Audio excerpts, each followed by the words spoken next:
Capital. Crítica da economia política. Karl Marx. Livro 1º. O processo de produção do capital. Tomo 2. Capítulos 13 a 25. Editora Nova Cultural. 1996. Seção 7. O processo de acumulação do capital. Capítulo 24. A assim chamada acumulação primitiva. Item 2. Expropriação do povo do campo de sua base fundiária. Na Inglaterra, a servidão tinha na última parte do século XIV de fato desaparecido. A grande maioria da população consistia naquela época, e mais ainda no século XV, de camponeses livres, economicamente autônomos. Qualquer que fosse a etiqueta feudal que ocultasse sua propriedade. Nos domínios senhoriais maiores, o bailiff, outrora ele mesmo servo, foi desalojado pelo arrendatário livre. Os trabalhadores assalariados da agricultura consistiam, em parte, em camponeses, que aproveitavam seu tempo de lazer trabalhando para os grandes proprietários, em parte, numa classe independente, relativa e absolutamente pouco numerosa, de trabalhadores assalariados propriamente ditos. Também estes eram, ao mesmo tempo, de fato, camponeses economicamente autônomos, pois recebiam, além de seu salário, um terreno arável, de 4 ou mais acres, além do cottage. Além disso, junto com os camponeses propriamente ditos, gozavam o usufruto das terras comunais, em que pastava seu gado e que lhes forneciam ao mesmo tempo combustíveis, como lenha, turfa, etc. Em todos os países da Europa, a produção feudal é caracterizada pela partilha do solo entre o maior número possível de súditos. O poder de um senhor feudal, como o de todo soberano, não se baseava no montante de sua renda, mas no número de seus súditos. E este dependia no número de camponeses economicamente autônomos. Embora o solo inglês, depois da conquista normanda, tenha sido dividido em baronias gigantescas das quais uma única, muitas vezes, abrangia a extensão de 900 antigos senhorios anglo-saxônicos, ele estava salpicado de pequenas explorações camponesas, interrompidas apenas aqui e ali por domínios senhoriais maiores. Tais condições, com o florescimento simultâneo das cidades, característico do século XV, permitiam aquela riqueza do povo de que o chanceler Fortescue tanto fala em seus Laudibus Legum Anglois, mas excluíam a riqueza de capital. O prelúdio do revolucionamento, que criou a base do modo de produção capitalista, ocorreu no último terço do século XV e nas primeiras décadas do século XVI. Uma massa de proletários, livres como os pássaros, foi lançada no mercado de trabalho pela dissolução dos séquitos feudais, que, como observa acertadamente Sir James Stewart, abre aspas, por toda parte enchiam inutilmente casa e castelo, fecha aspas. Embora o poder real, ele mesmo um produto do desenvolvimento burguês, em sua luta pela soberania absoluta, tenha acelerado violentamente a dissolução desses séquitos, ele não foi, de modo algum, sua única causa. Foi muito mais, em oposição mais teimosa à realeza e ao parlamento, o grande senhor feudal quem criou um proletariado incomparavelmente maior, mediante expulsão violenta do campesinato da base fundiária, sobre a qual possuía o mesmo título jurídico feudal que ele, e usurpação de sua terra comunal. O impulso imediato para isso foi dado na Inglaterra nomeadamente pelo florescimento da manufatura flamenga de lã e a consequente alta dos preços da lã. A velha nobreza feudal fora devorada pelas grandes guerras feudais. A nova era uma filha de seu tempo, para a qual o dinheiro era o poder dos poderes. Por isso, a transformação de terras de lavoura em pastagens de ovelhas tornou-se sua divisa. Harrison, em sua Description of England, prefixed to Rolandshire Chronicles, descreve como a expropriação dos pequenos camponeses arruína o país. What a care our great encroachers. Mas o que importa isso a nossos grandes usurpadores? As habitações dos camponeses e os cottages dos trabalhadores foram violentamente demolidos ou entregues à ruína.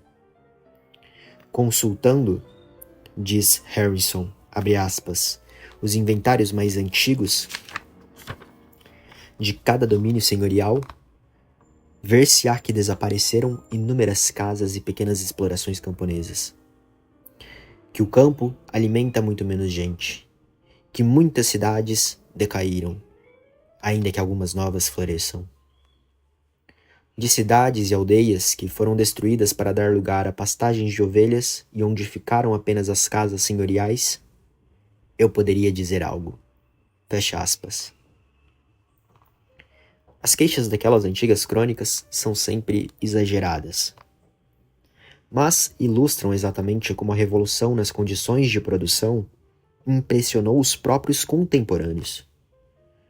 Uma comparação dos escritos do chanceler Fortescue e de Thomas Morrows torna visível o abismo entre os séculos XV e XVI.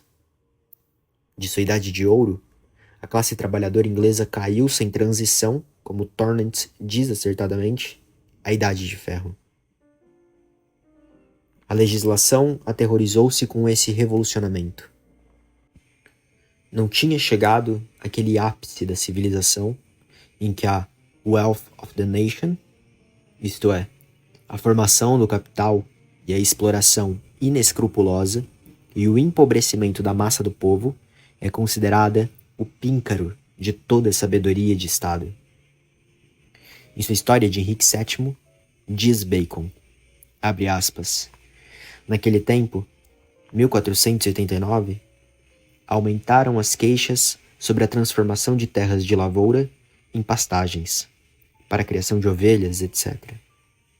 Fáceis de cuidar por poucos pastores, e arrendamentos por tempo determinado, vitalícios ou anualmente revogáveis, dos quais vivia grande parte dos yeomen, isto é, camponeses livres. Foram transformados em domínios senhoriais. Isso provocou uma decadência das cidades, igrejas, dízimos.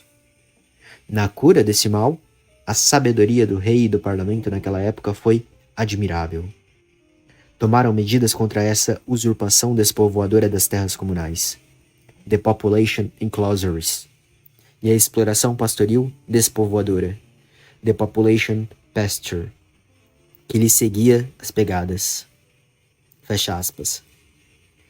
Um decreto de Henrique VII de 1489 proibiu a destruição de todas as casas camponesas, as quais pertenciam pelo menos 20 acres de terra. Num decreto 25, isto é, num decreto baixado no 25º ano do reinado de Henrique VIII, a mesma lei é renovada. Disse ali, entre outras coisas, que, abre aspas, muitos arrendamentos e grandes rebanhos de gado, especialmente de ovelhas, acumulam-se em poucas mãos, por meio do que as rendas da terra tinham crescido muito, decaindo, ao mesmo tempo, a lavoura, tillage, sendo demolidas igrejas e casas e massas populares maravilhosas, incapacitadas de sustentar a si mesmas e suas famílias. Fecha aspas. A lei ordena, por isso, a reconstrução das propriedades camponesas decaídas. Determina a proporção entre campos de cereais e pastagens, etc. Um decreto de 1533 se queixa de que alguns proprietários possuíam 24 mil ovelhas e limita seu número a 2.000. As queixas do povo e a legislação, que a partir de Henrique VII, continuamente, por 150 anos, se voltava contra a expropriação dos pequenos arrendatários e camponeses, foram igualmente infrutíferas. O segredo de seu fracasso nos revela Bacon sem o saber. Abre aspas. O decreto de Henrique VII, diz ele em seu I6 Civil and Moral, seção 29, era profundo e digno de admiração ao criar explorações camponesas e casas rurais de determinado padrão. Isto é, ao manter para os lavradores uma proporção de terra que os capacitava a trazer ao mundo súditos com riqueza suficiente e sem posição servil, mantendo o arado em mão de proprietários e não de trabalhadores de aluguel. To keep the plough in the hands of the owners and not reelings. Fecha aspas. Mas o que o sistema capitalista requeria era, ao contrário, uma posição servil da massa do povo, sua transformação em trabalhadores de aluguel e a de seus meios de trabalho em capital. Durante esse período de transição, a legislação procurou também conservar os 4 acres de terra junto ao cottage do assalariado agrícola e lhe proibiu de tomar inquilinos em seu cottage. Ainda em 1627, sob Carlos I, Roger Crocker, de Fontmill, foi condenado pela construção, no domínio de Fontmill, de um cottage sem 4 acres de terra como anexo permanente. Ainda em 1638, sob Carlos I, foi nomeada uma comissão real para impor a execução das velhas leis, notadamente sobre os 4 acres de terra. Cromwell também proibiu a construção de uma casa num raio de 4 milhas ao redor de Londres, se não estivesse dotada de 4 acres de terra.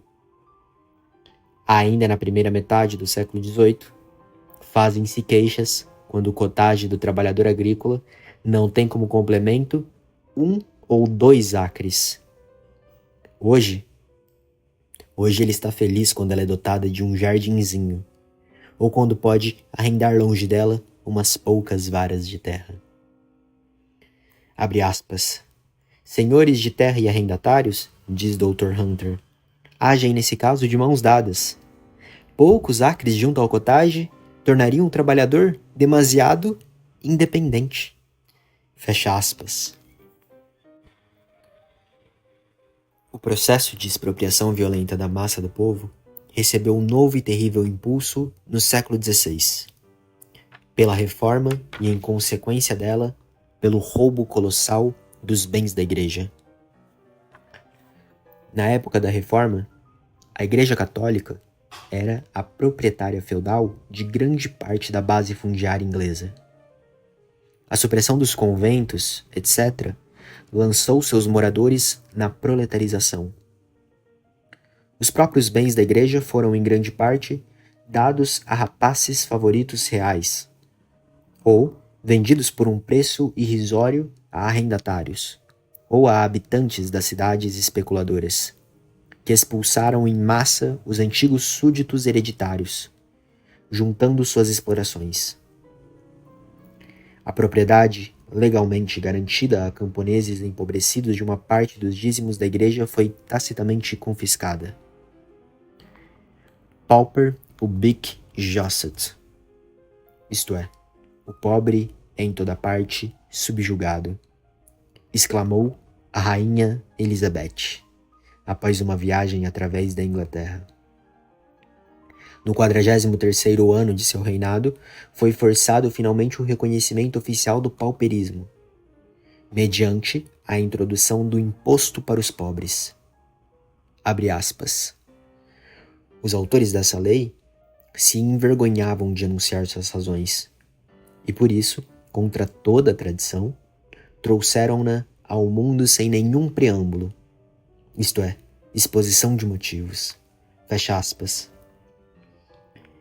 Essa lei foi declarada perpétua no 16º ano do reinado de Carlos I e recebeu, na realidade, somente em 1834, uma forma nova e mais dura.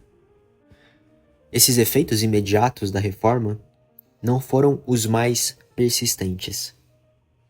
A propriedade da igreja constituía o baluarte religioso das antigas relações de propriedade. Ao cair aquela, estas não poderiam ser mantidas. Ainda nas últimas décadas do século XVII, a Yeoman Mary, uma classe de camponeses independentes, era mais numerosa que a classe dos arrendatários. Ela constituirá a força principal de Cromwell. E conforme confessa o próprio Macaulay, contrastava vantajosamente com os fidalgos porcalhões e beberrões e seus lacaios, os curas rurais, que tinham de conseguir casamento para a criada preferida do senhor. Os assalariados rurais ainda participavam da propriedade comunal. Ao redor de 1750, a Yeoman Mary tinha desaparecido. Nas últimas décadas do século XVIII, o último vestígio de propriedade comunal dos lavradores. Abstraímos as forças motrizes puramente econômicas da Revolução Agrícola. O que procuramos são as alavancas com que foi violentamente realizada. Sob a restauração dos Stuarts, os proprietários fundiários impuseram legalmente uma usurpação, que em todo o continente realizou-se sem rodeios legais.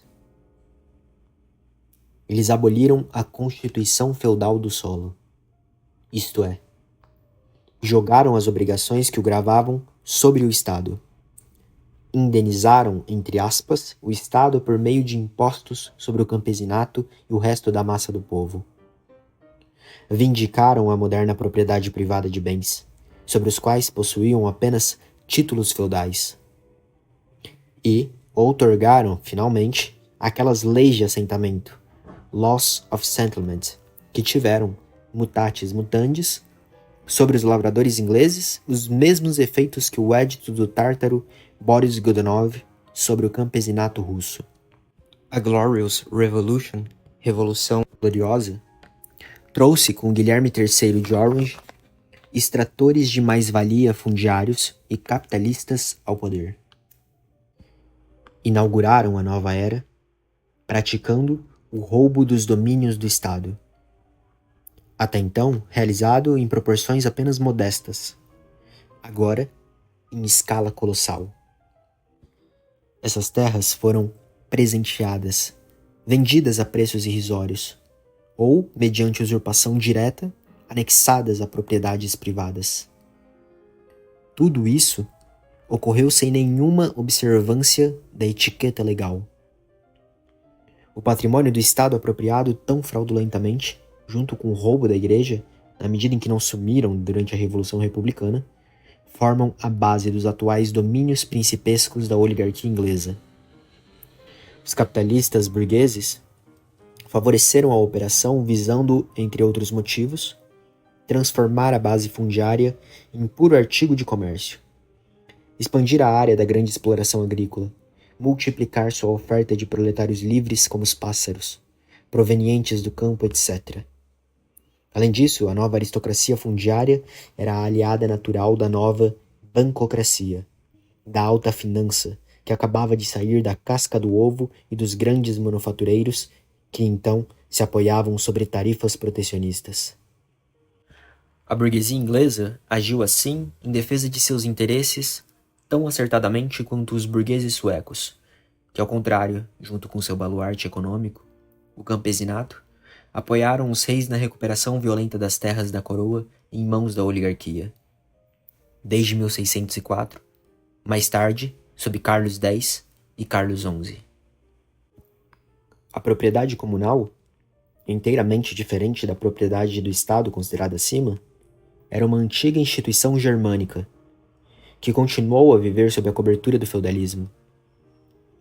Viu-se como a violenta usurpação da mesma, em geral acompanhada pela transformação da terra de lavoura em pastagem, começa no final do século XV e prossegue no século XVI.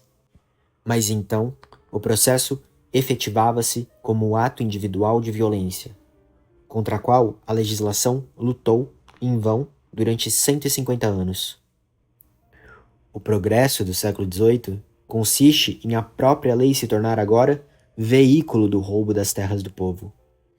Embora os grandes arrendatários empreguem paralelamente também seus pequenos e independentes métodos privados.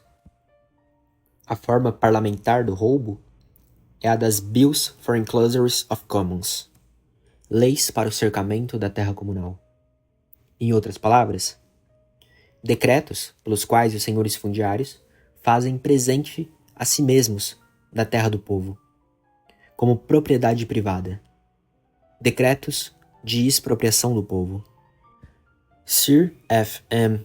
Eden refuta sua astuta argumentação de advogado, na qual ele busca apresentar a propriedade comunal como propriedade privada dos grandes proprietários fundiários, que tomaram o lugar dos feudais, ao pedir ele mesmo, abre aspas, uma lei parlamentar geral para o cercamento das terras comunais, fecha aspas.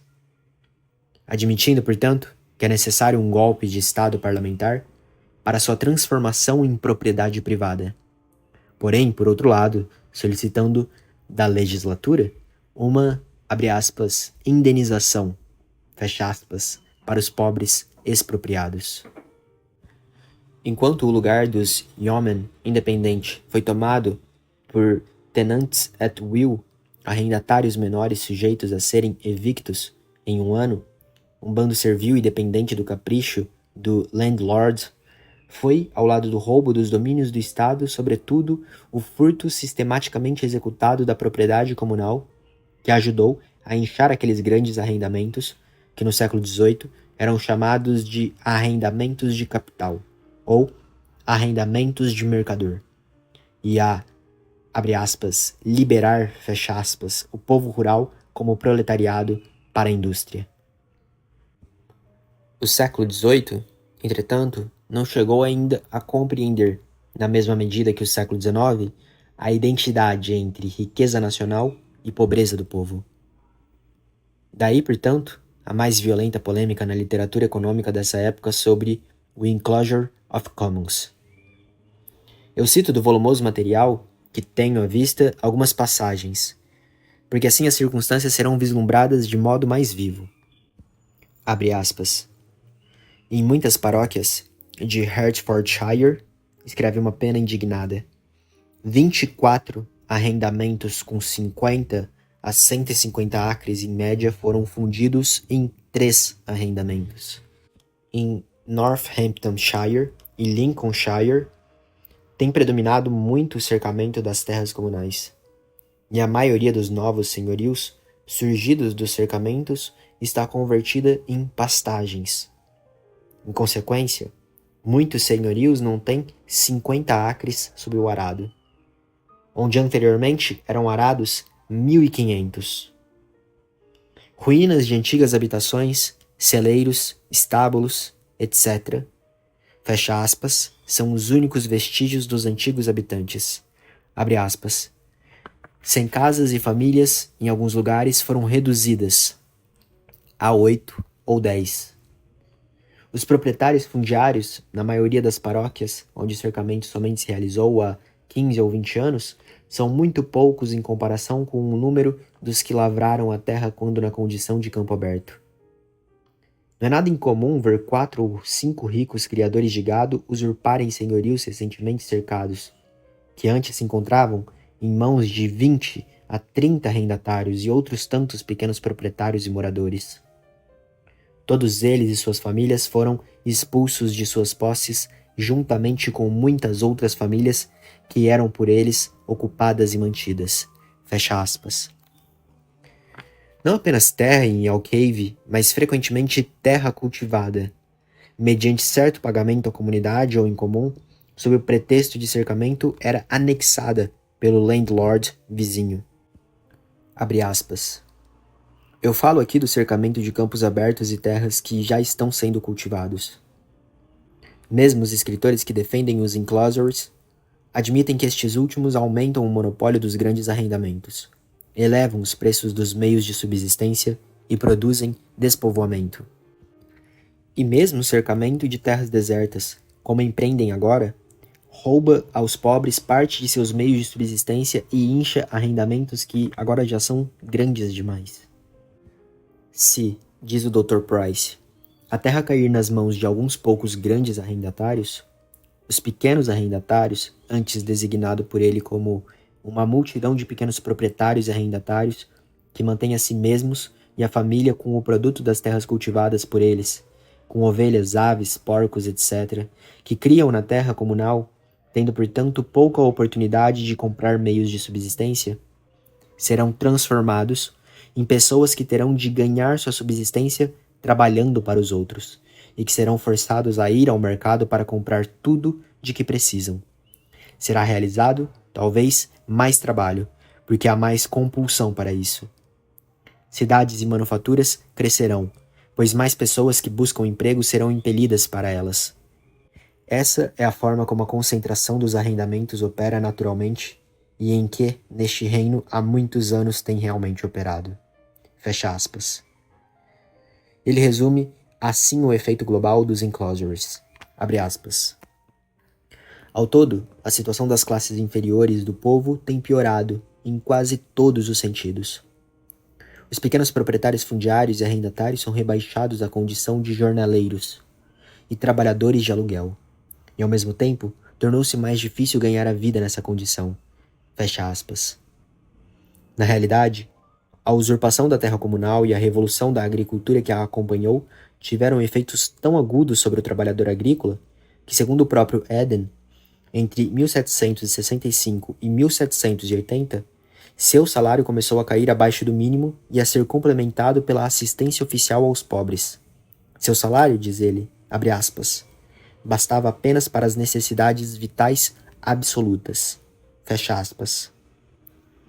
Ouçamos por um momento ainda um defensor dos enclosures e adversário do Dr. Price. Abre aspas.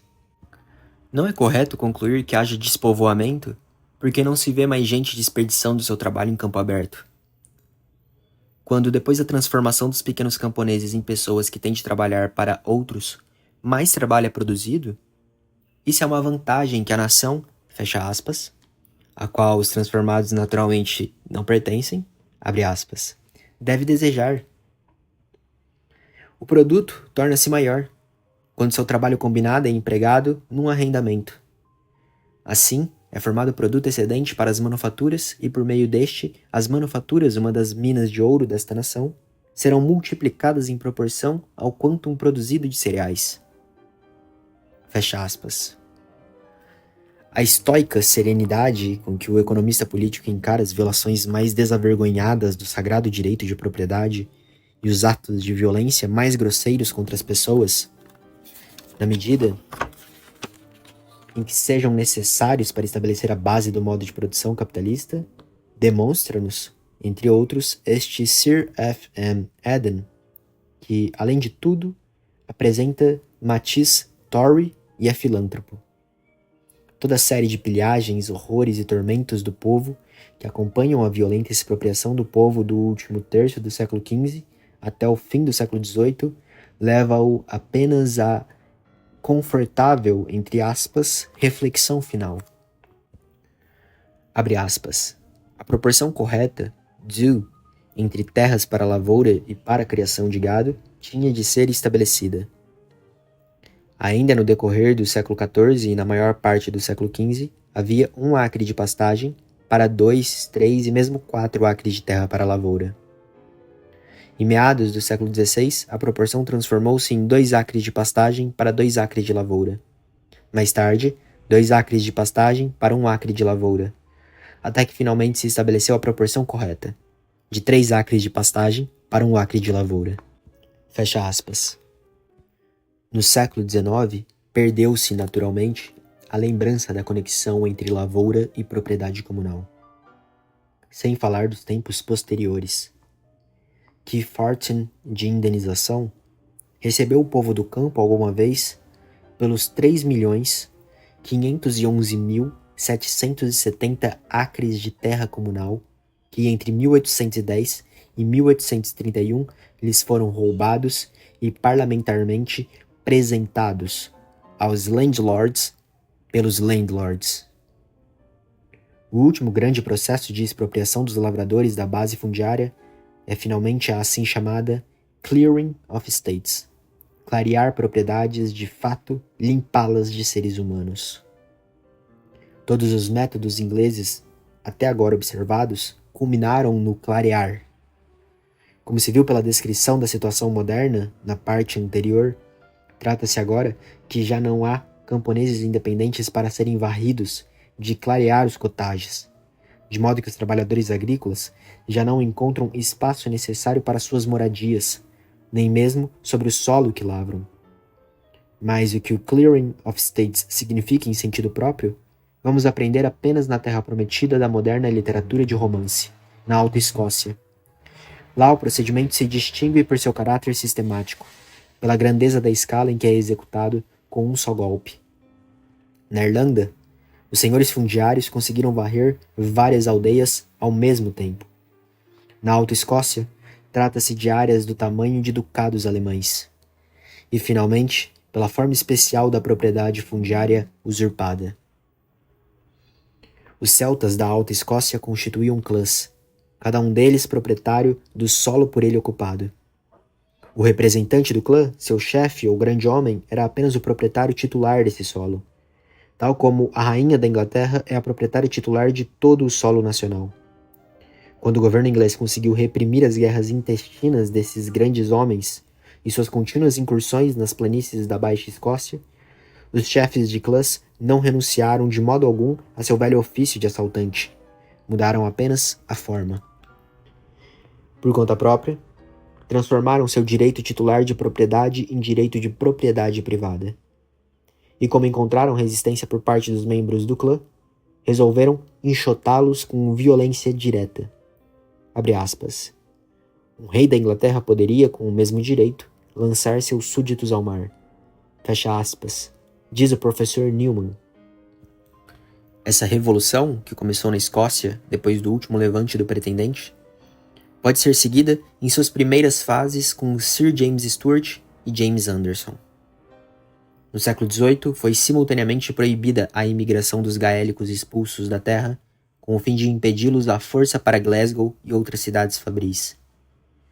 Como exemplo do método dominante do século XIX, bastam aqui as clareações levadas a cabo pela Duquesa de Sutherland. Essa pessoa, economicamente instruída, decidiu, logo ao assumir o governo, empreender uma cura econômica radical e transformar todo o condado, cuja população já havia antes, mediante processos semelhantes, sido reduzida a 15 mil em pastagens de ovelhas. De 1814 até 1820, esses 15 mil habitantes, cerca de 3 mil famílias, foram sistematicamente expulsos e exterminados. Todas as suas aldeias foram destruídas e arrasadas pelo fogo, todos os seus campos transformados em pastagem. Soldados britânicos foram encarregados da execução e entraram em choque com os nativos. Uma velha senhora foi queimada nas chamas da cabana que ela se recusava a abandonar. Dessa forma, essa madame apropriou-se de 794 mil acres de terras, que desde tempos imemoriais pertenciam ao clã. Aos nativos expulsos, ela destinou aproximadamente 6 mil acres de terras, 2 acres por família na orla marítima. Os 6 mil acres tinham até então estado desertos, e não haviam proporcionado nenhuma renda aos proprietários. A duquesa foi tão longe com seus nobres sentimentos a ponto de arrendar por 2 shillings e 6 pence, em média, o acre de terra às pessoas do clã que desde séculos tinham vertido seu sangue pela família. Ela dividiu toda a terra roubada ao clã em 29 grandes arrendamentos para a criação de ovelhas, cada um habitado por uma única família, na maioria servos ingleses de arrendatários. No ano de 1825, os 15 mil gaélicos já tinham sido substituídos por 131 mil ovelhas. Aquela parte dos aborígenes que foi jogada na orla marítima procurou viver da pesca. Eles se tornaram anfíbios e viviam, como diz um escritor inglês, metade sobre a terra e metade na água. E viviam com tudo isso apenas a metade de ambas. Mas os bravos gaélicos deviam pagar ainda mais caro por sua idolatria romântica montanhesa pelos grandes homens do clã. O cheiro de peixe subiu ao nariz dos grandes homens. Farejaram algo lucrativo por trás dele e arrendaram a orla marítima aos grandes comerciantes de peixes de Londres. Os gaélicos foram expulsos pela segunda vez. Finalmente, porém, uma parte das pastagens para ovelhas foi retransformada em reserva de caça. Sabe-se que na Inglaterra não há florestas propriamente ditas. A caça nos parques dos grandes é constitucionalmente gado doméstico, gordo como aldermen londrinos. A Escócia é, portanto, o último asilo da nobre paixão. Abre aspas. Nas terras altas de Somers, em 1848, as florestas foram muito ampliadas. Aqui, de um lado de Gake, vocês têm a nova floresta de Glenfesh. E lá, do outro lado, a nova floresta de Ardverwick. Na mesma linha, vocês têm o Black Mount, um imenso deserto recentemente erguido. De leste para oeste, das vizinhanças de Aberdeen até os penhascos de Oban, vocês têm agora uma linha contínua de florestas. Enquanto em outras partes das terras altas encontram-se as novas florestas de Loch Arcade, Glengarry, Glen Moriston, etc. A transformação de sua terra em pastagens de ovelhas impeliu os gaélicos para terras menos férteis. Agora, o veado começa a substituir a ovelha e lança aqueles em miséria ainda mais triturante. As florestas de caça e o povo não podem existir um ao lado do outro. Um ou outro tem de ceder espaço. Deixem as florestas de caça crescer em número e extensão.